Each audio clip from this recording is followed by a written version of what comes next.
Við ætlum að ræða neytendamál næstu 15 mínúturnar eða svo fara yfir helstu áskoranir sem við okkur neytendum blasa þessi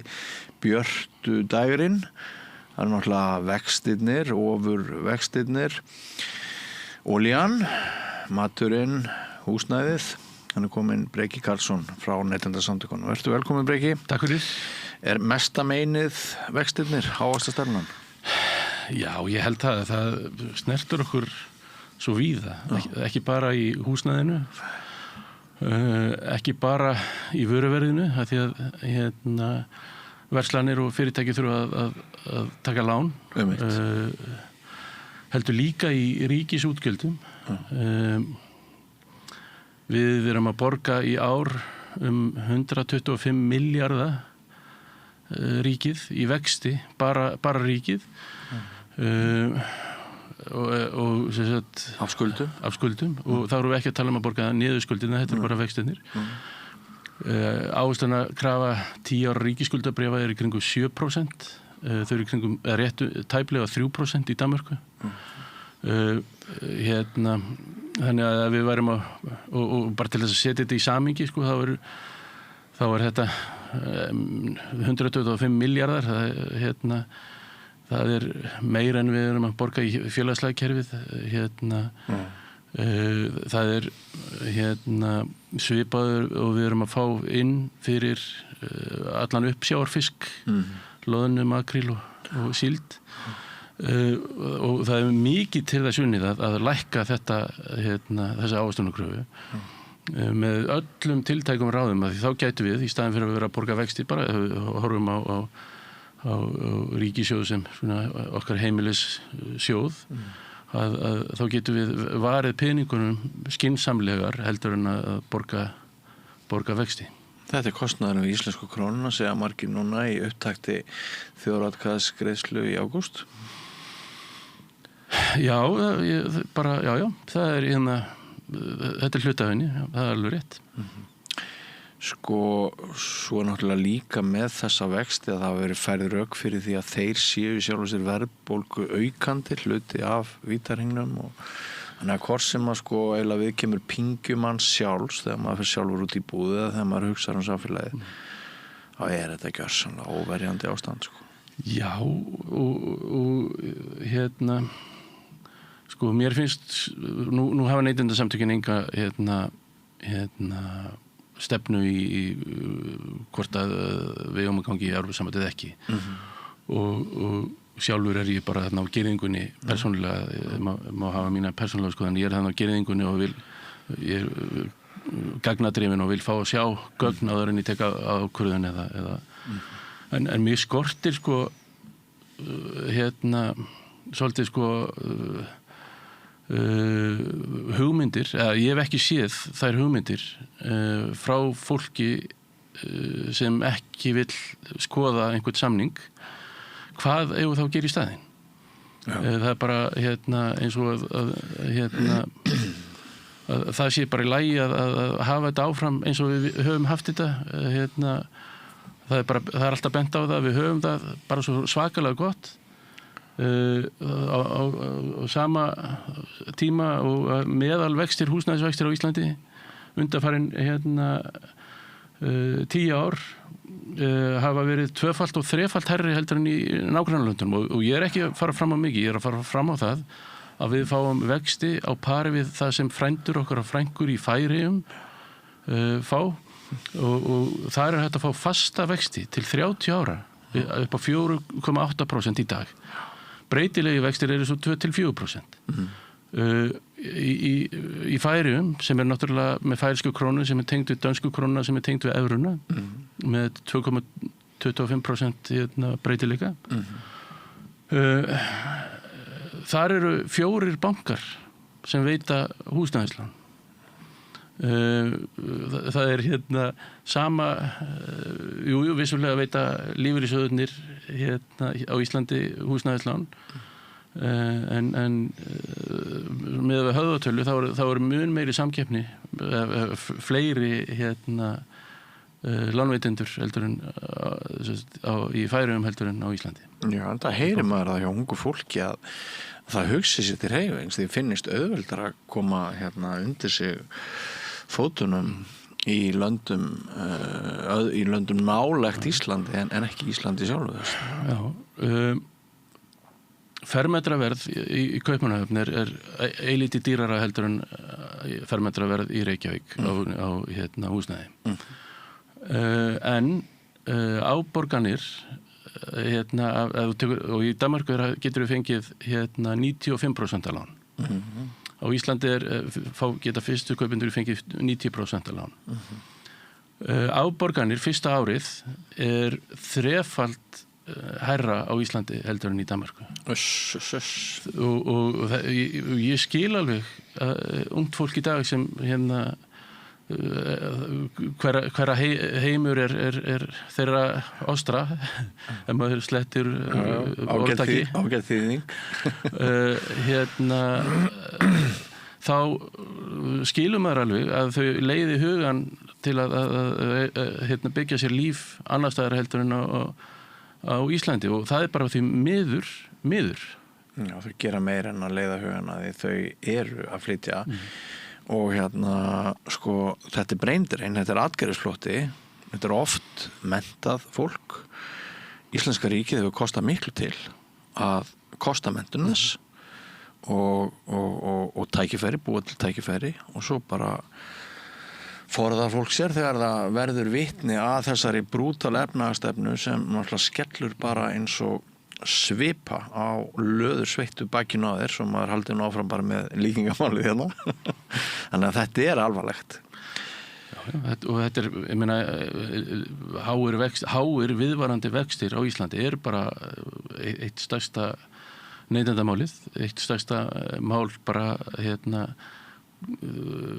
bæði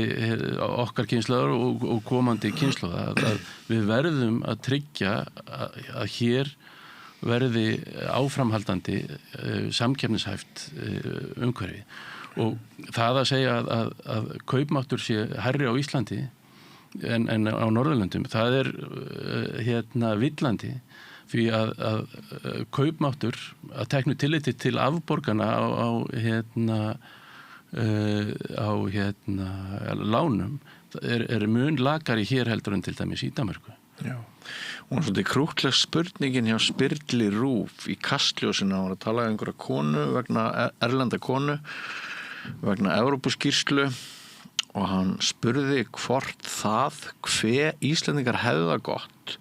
væri ekki til marks að krónan þjónaði sínu hlutverki vel sem gjaldmiðill þjóðarinnar og konan var fljótað leiðrétta þá hugsun og svari var að það væri nú kannski frekar þannig að þrátt fyrir krónuna væri ástandið að mörgu leyti ágætt en gæti orðið miklu betra og við þurfum náttúrulega ímyndunarafl líka sko við þurfum að geta ímyndað okkur að heimurinn breytist sko þegar en nú er ég kannski komið svolítið út í skáldlega eða heimspekilega hluti en Breki við urðum vitna því að ríkisstjórnin sýndi smá pung hún veitti olíufélögunum aðhald og lækkaði virðisaukaskatt og sú aðgerð hefur verið vel heppnað ekki satt? Mér sýnist að ég heyri ekki annað og það er mitt vel að samkeppniseftirliti hefur miklar og sterkar heimildir til þess að fylgjast með fyrirtækjum og fyrirtækjarekstur á Íslandi og ég veit það að þau eru duglega að kalla eftir upplýsingum svo allavega ég veit að einhverjum fyrirtækjum þykir nóg en sér í lagi í fákeppnismarkaði þá þarf samkeppni virt eftirlit og það er bara vel að samkeppniseftirlitinu hafi verið falið sérstakt eftirlit með þessari aðgerð og svona mér sýnist en það er náttúrulega þeirra að kannski svara endalega fyrir það en þetta sýnir okkur það er samt sem að það er hægt að ráðast í svona aðgerðir á sama tíma þetta hefur heppnast ágætlega mati flestra þá tala ýmsir hægri menn að þetta sé alveg afleitt að við sem komum með verðlags eftirlit í takt við einhverja gamla og úrelta tíma eins og menn átti sig ekki á sakaskrá olíufélagana og einmitt þessu umhverfi sem búum við þar sem margir haldaði fram að það sé aldrei samkeppni heldur alltaf samráð. Já, ég var þetta ekki svar heldur við hótun samkeppniseftirlitsins eða einhverja þar, ég man ekki hver það var sem hótaði því að ef að þau skilaðu ekki þessara lækkun til neytenda þá væri hægt að setja eitthvað slíkt á eitthvað verðlagsráð á fót. Mér sýnist að bara flestir vera að vanda sig Já. Mér finnst maturinn í búðinni svolítið dýr en það annað sem ég hef tekið eftir ef maður fer á veitingahús maður gat kannski áður keypt sem bara Pepsi Max ég hættur að drekka brennivín þannig að ef ég fer með konunum minni kannski kvöldlega á eitthvað kaffihús eða bar eða veitingahús þá gat ég áður pantað Pepsi Max maður borgaði kannski fyrir það með sítrónuklaka 600 kall núna eru mörg veitingahús hætt að selja Pepsi Max þetta svo ódýr drykkur þau færa manni eitthvað sem að þeim finnst koma í staðinn fyrir þetta kemur í glerflösku yfirleitt verra á bragðið en kostar 1000 kall eða 1100 hafið þið fengið einhverjar svona ábendingar hjá Neytendasamtökunum? Nei, það var nú engin hvert að yfir nákvæmlega þessu ennþá en við skulum taka þessa kvörtur til skoðunar. Það er ekki bara að ég að veltaði fyrir mér hvort fyrirtæki ferðaþjónustu og fyrirtæki bara heilt yfir séu að það eru til ýmsa leiðir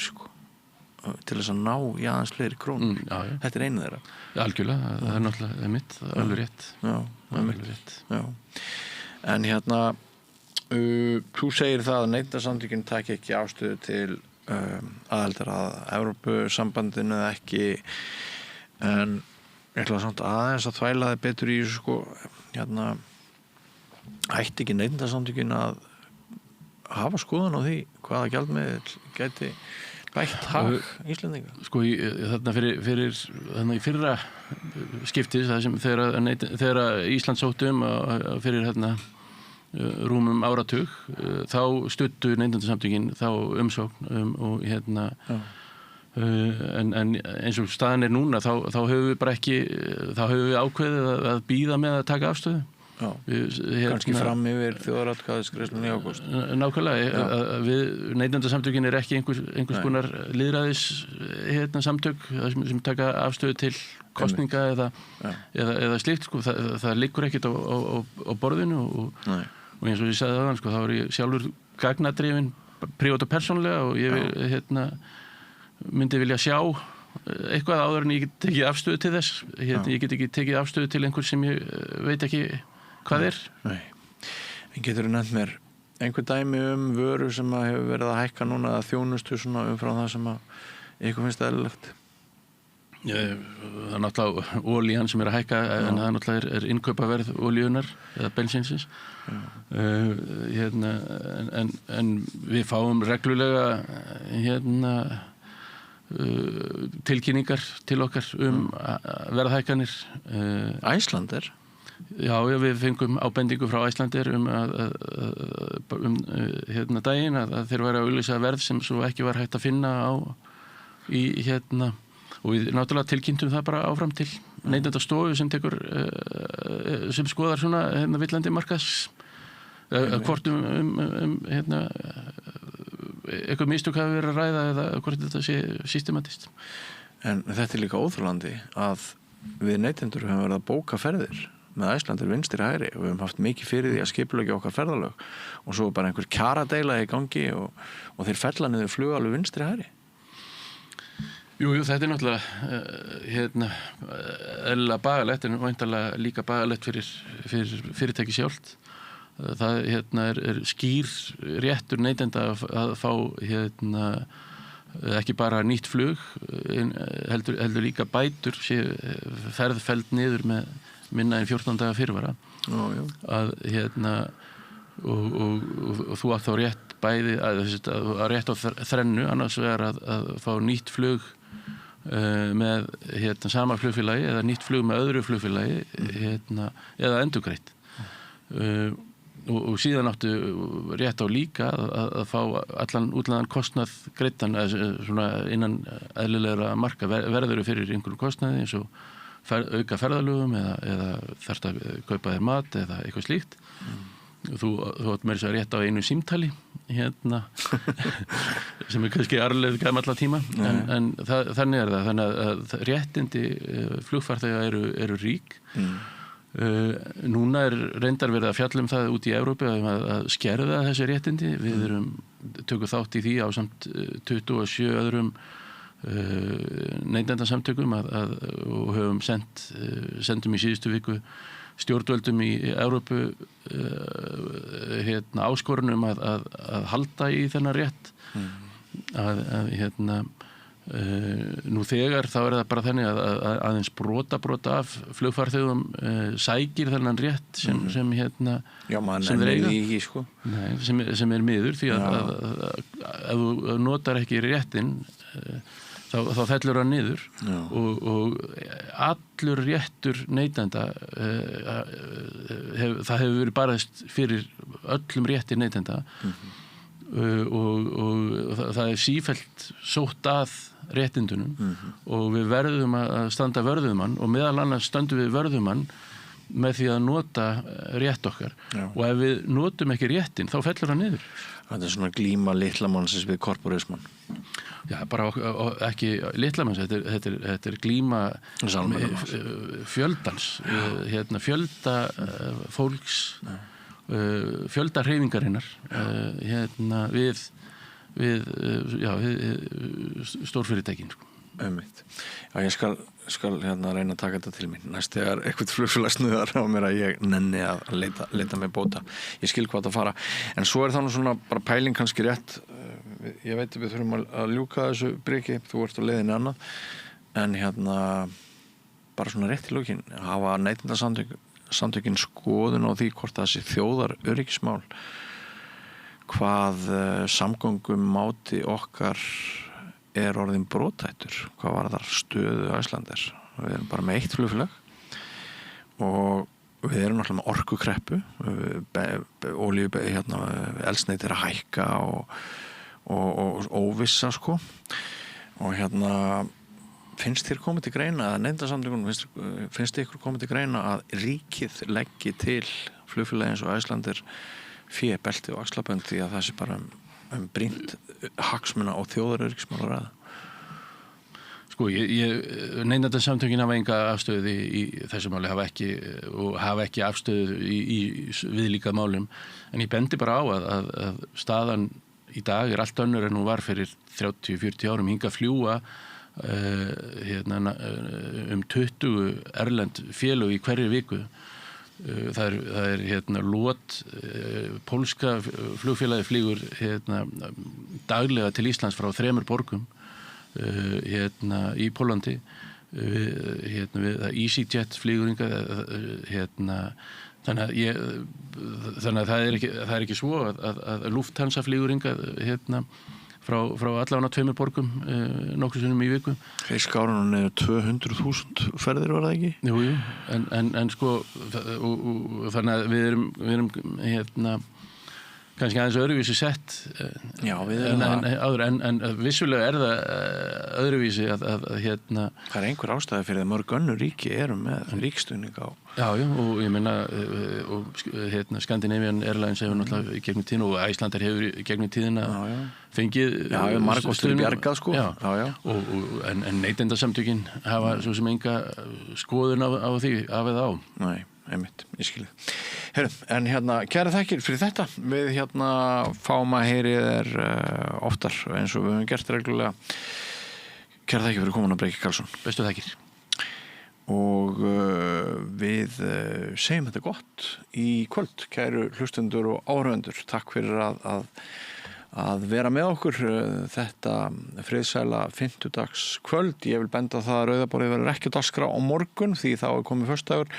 en þessi stað verður við með beina útsendingu klukkan 16 þar sem við fáum 4 góða gesti klukkan 4 síðdegis á morgun til að ræða fréttir vikunar og þjóðmál og annað skemmtilegt og svo helgar dagskráin. En ég heiti Björn Þorláks og takk fyrir samverðin í kvöld, verið sæl.